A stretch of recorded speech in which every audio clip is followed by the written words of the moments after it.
നമസ്കാരം. മലയാളി വാർത്തയിലേക്ക് സ്വാഗതം. കേരളത്തിൽ അതിശക്തമായ മഴയാണ് പെയ്യുന്നത്. മഴ മൂലം ഇടുക്കി ജില്ലയിലടക്കം വ്യാപക നാശനഷ്ടവും മരണമടക്കം റിപ്പോർട്ട് ചെയ്തിട്ടുണ്ട്.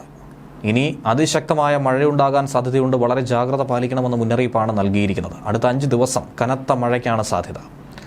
ഇന്നൊരു ജില്ലയിൽ ഓറഞ്ച് അലർട്ട് പ്രഖ്യാപിച്ചിട്ടുണ്ട്. എറണാകുളത്താണ് ഓറഞ്ച് അലർട്ട് പ്രഖ്യാപിച്ചത്. ഒറ്റപ്പെട്ട ഇടങ്ങളിൽ അതിശക്തമായ മഴയ്ക്കുള്ള സാധ്യതയും പ്രവചിക്കപ്പെട്ടിരിക്കുന്നു. ആലപ്പുഴ, ഇടുക്കി, തൃശൂർ, പാലക്കാട്, മലപ്പുറം, കോഴിക്കോട്, വയനാട്, കണ്ണൂർ, കാസർഗോഡ് ജില്ലകളിൽ ഇന്ന് യെല്ലോ അലർട്ട് പ്രഖ്യാപിച്ചിരുന്നു. ഒറ്റപ്പെട്ട ശക്തമായ മഴയ്ക്കുള്ള സാധ്യതയാണ് ഈ ജില്ലകളിൽ പ്രവചിക്കുന്നത്. 24 മണിക്കൂറിൽ 64.5 മില്ലിമീറ്റർ മുതൽ 115 മില്ലിമീറ്റർ വരെ മഴ ലഭിക്കുന്ന സാഹചര്യത്തെയാണ് ശക്തമായ മഴ എന്നതുകൊണ്ട് കേന്ദ്ര കാലാവസ്ഥാ വകുപ്പ് അർത്ഥമാക്കുന്നത്. ഇടിമിന്നലോടുകൂടിയ മഴയാണ് പ്രതീക്ഷിക്കുന്നത്. വേനൽ മഴയ്ക്കൊപ്പം തന്നെ ലഭിക്കുന്ന ഇടിമിന്നലുകൾ അപകടകാരികളാണ്.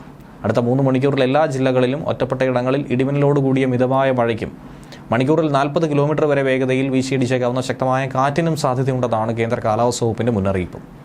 നാളെ കണ്ണൂർ, കാസർഗോഡ് ജില്ലകളിൽ ഓറഞ്ച് അലർട്ടും എറണാകുളം, ഇടുക്കി, തൃശൂർ, പാലക്കാട്, മലപ്പുറം, കോഴിക്കോട്, വയനാട് ജില്ലകളിൽ യെല്ലോ അലർട്ടും പ്രഖ്യാപിച്ചു. ബുധനാഴ്ച വയനാട് ജില്ലയിൽ മാത്രമാണ് ഓറഞ്ച് അലർട്ട് ഉള്ളത്. പത്തനംതിട്ട, എറണാകുളം, ഇടുക്കി, തൃശൂർ, മലപ്പുറം, കോഴിക്കോട്, കണ്ണൂർ, കാസർഗോഡ് ജില്ലകളിൽ യെല്ലോ അലർട്ടാണ്.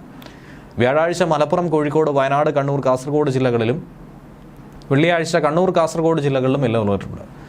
കേരള തീരത്തും അതുപോലെ തമിഴ്നാട് തീരത്തും നാളെ രാത്രി 11:30 വരെ കള്ളക്കടൽ പ്രതിഭാസത്തിനും ഉയർന്ന തിരമാലയ്ക്കും സാധ്യതയുണ്ടെന്നാണ് ദേശീയ സമുദ്രസ്ഥിതി പഠന ഗവേഷണ കേന്ദ്രം അറിയിച്ചിരിക്കുന്നത്. ഈ പ്രദേശങ്ങളിലെ മത്സ്യത്തൊഴിലാളികളും തീരദേശവാസികളും പ്രത്യേക ജാഗ്രത പാലിക്കണം. അതുമായി ബന്ധപ്പെട്ട് പ്രത്യേക ജാഗ്രതാ നിർദ്ദേശങ്ങളും പുറപ്പെടുവിച്ചിട്ടുണ്ട്. ന്യൂസ് ഡെസ്ക് മലയാളി വാർത്ത.